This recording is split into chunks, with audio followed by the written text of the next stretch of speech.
Assalamualaikum warahmatullahi wabarakatuh.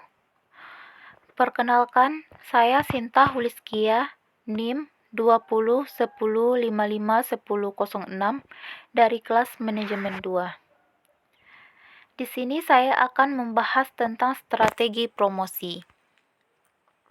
Dalam strategi promosi ada beberapa poin. Yang pertama yaitu merancang komunikasi pemasaran terpadu. Promosi merupakan suatu kegiatan yang berupaya memberitahu pasar sasaran tentang produk yang tepat. Promosi dapat meliputi yang pertama yaitu penjualan tatap muka atau personal selling, yang kedua adanya penjualan massal atau mass selling, dan yang ketiga ada promosi penjualan atau sales promotion. Promosi atau komunikasi pemasaran adalah sarana di mana perusahaan berusaha menginformasikan, membujuk, serta mengingatkan konsumen secara langsung maupun tidak langsung tentang produk dan merek yang akan dijualnya.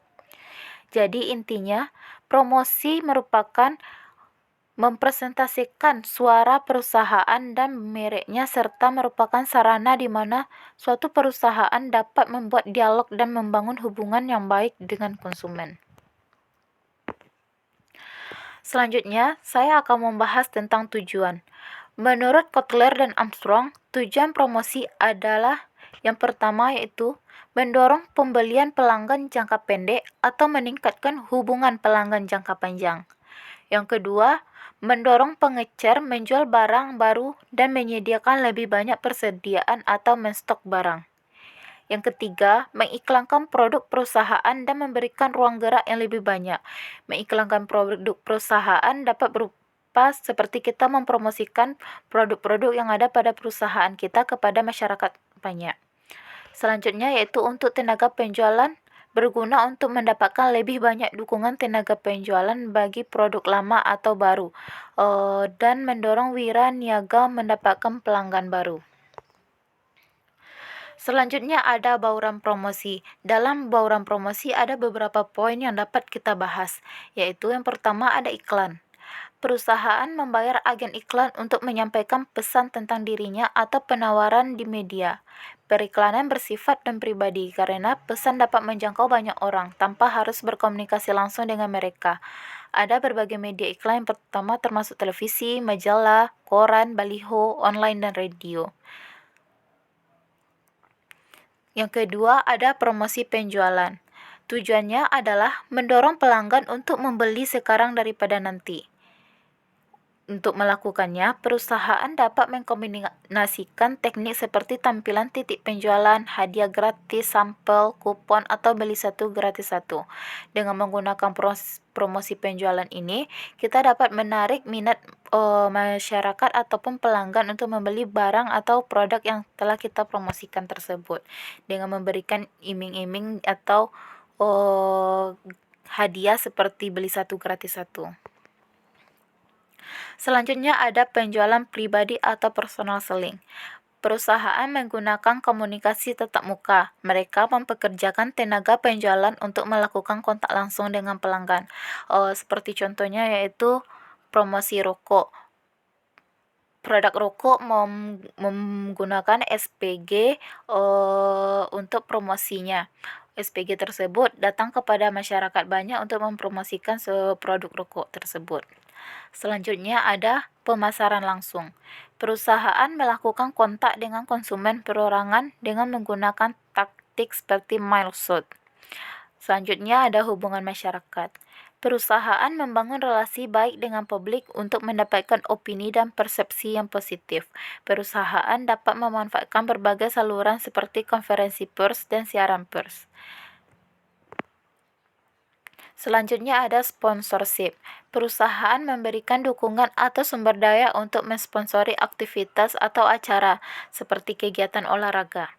Dukungan tersebut mungkin secara finansial atau melalui penyediaan produk atau layanan. Tidak seperti iklan. Dalam hal ini, dalam sponsorship perusahaan tidak mengkomunikasikan atribut produk tersebut. Contohnya dari secara finansial yang diberikan dalam sponsorship berupa dana dan kalau menyediakan produk atau layanan dapat berupa memberikan pelayanan kerja atau wahana yang akan digunakan dalam acara tersebut. Selanjutnya ada media sosial. Melalui media sosial, perusahaan dapat berinteraksi dengan pelanggan secara potensial. Mereka dapat mempromosikan produk baru atau penawaran khusus. Perusahaan mungkin juga mengarahkan pelanggan ke toko online mereka. Pada saat ini, banyak masyarakat yang menggunakan media sosial sebagai ajang untuk mempromosikan produk-produk yang mereka miliki kepada masyarakat secara luas. Selanjutnya, saya akan membahas tentang managing digital communication. Dalam managing digital communication ada online, sosial media, dan mobile. Yang pertama, kita akan membahas tentang online marketing. Di dalam online marketing terdapat situs web. Perusahaan harus merancang situs web yang mewujudkan atau mengungkapkan tujuan sejarah, produk, dan visi yang ada pada perusahaan yang dapat menarik pada tampilan pertama dan cukup menarik untuk mendorong kunjungan berulang kali.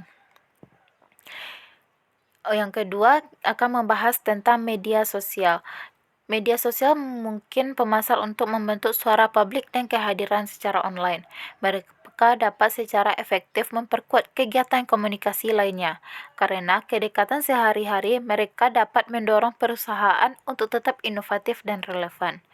Pemasar dapat membangun dan memanfaatkan komunitas online, mengundang partisipasi dari konsumen, dan menciptakan aset pemasaran jangka panjang dalam proses tersebut. Jadi dengan media sosial yang kita gunakan, kita dapat melakukan pemasaran dalam jangka yang panjang. Yang ketiga, dari mulut ke mulut. Media sosial adalah salah satu contoh kegiatan dari mulut ke mulut secara online. Ada beberapa merek yang telah dibangun hampir secara eksklusif yang dilakukan promosi secara mulut ke mulut. Contohnya dari mulut ke mulut seperti kita membeli suatu produk dan kita menginformasikan kepada keluarga maupun teman-teman atau rekan-rekan yang kita kenal. Jadi itu sudah merupakan suatu promosi yang kita lakukan dari mulut ke mulut. Dengan promosi secara mulut ke mulut akan menyebar secara banyak kepada lingkungan yang telah kita promosikan tadi. Selanjutnya ada mobile marketing. Mengingat keberadaan ponsel pintar dan tablet di mana-mana, serta kemampuan pemasar untuk mempersonalisasikan pesan berdasarkan demografi serta karakteristik perilaku konsumen. Daya tarik pemasaran seluler sebagai alat komunikasi sudah sangat jelas dapat digunakan masyarakat. Dengan adanya ponsel pintar, masyarakat dapat mempromosikan produk-produk yang ada melalui media sosial, serta ada beberapa aplikasi yang dapat digunakan dalam strategi promosi. Aplikasi dapat melakukan fungsi yang bermanfaat, menambah kenyamanan, nilai sosial, intensif, dan hiburan yang dapat menjadikan kehidupan konsumen sejauh lebih baik daripada sebelumnya. Jadi dengan adanya mobile marketing, kita dapat mempromosikan produk-produk kita melalui ponsel pintar maupun tablet. Selanjutnya ada managing personal communication. Dalam managing personal communication ada direct and database marketing serta personal selling.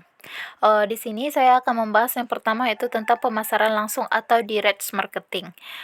Direct marketing atau pemasaran langsung merupakan penggunaan saluran komunikasi secara langsung untuk menjangkau dan mengirim barang dan jasa kepada pelanggan tanpa menggunakan perantara dalam pemasaran tersebut.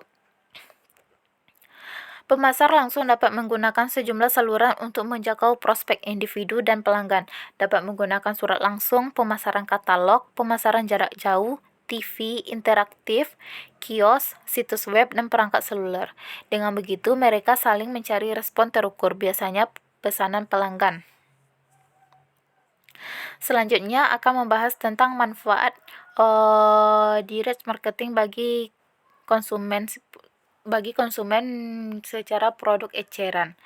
Yang pertama yaitu aktivitas belanja konsumen cukup dilakukan di rumah sehingga lebih menghemat waktu, nyaman, dan bebas dari pertengkaran.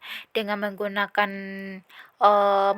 gadget, kita dapat membeli produk-produk yang kita inginkan secara online tanpa harus kita pergi ke tempat tersebut. Dapat digunakan di Shopee maupun Lazada. Kedua yaitu memberikan pilihan barang lebih banyak, karena dapat melakukan perbandingan dengan membuka katalog dan layanan belanja online. Yang ketiga, dapat memesan barang untuk diri sendiri maupun orang lain. Selanjutnya, manfaat bagi penjualnya. Yang pertama, dapat membeli daftar alamat yang memuat nama dan karakteristik yang spesifik. Yang kedua, dapat mengkhususkan dan menyesuaikan pesan sesuai kebutuhan kelompok sasaran.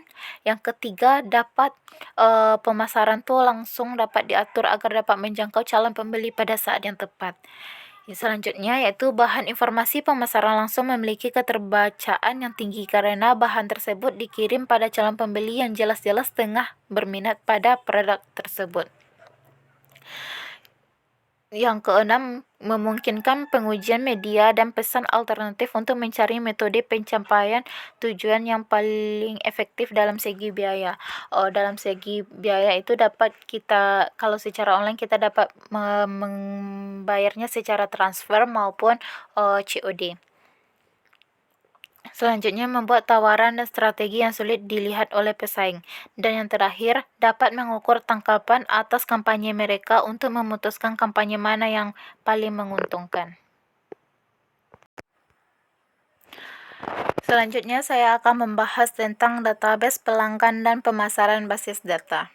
Database pelanggan merupakan sebuah koleksi terorganisir dari informasi yang komprehensif tentang pelanggan individu atau prospek yang ada pada saat ini yang dapat diakses dan dapat ditindaklanjuti untuk memimpin generasi serta kualifikasi memimpin, penjualan produk atau pelayanan serta pemeliharaan hubungan pelanggan. Selanjutnya yaitu pemasaran basis data adalah proses membangun, memelihara, dan menggunakan basis data pelanggan dan basis data lainnya seperti produk, pemasok, atau pengecer untuk menghubungi, bertransaksi, dan membangun hubungan pelanggan. Manfaat database untuk customer yaitu sebagai petunjuk arah penjualan, sebagai gambaran potensi pasar, merekam customer blacklist, menganalisa penjualan, serta sarana untuk komunikasi dengan pelanggan. Baiklah, hanya itu yang dapat saya sampaikan dalam materi tentang strategi promosi. Apabila ada kesalahan, mohon dimaafkan. Assalamualaikum warahmatullahi wabarakatuh.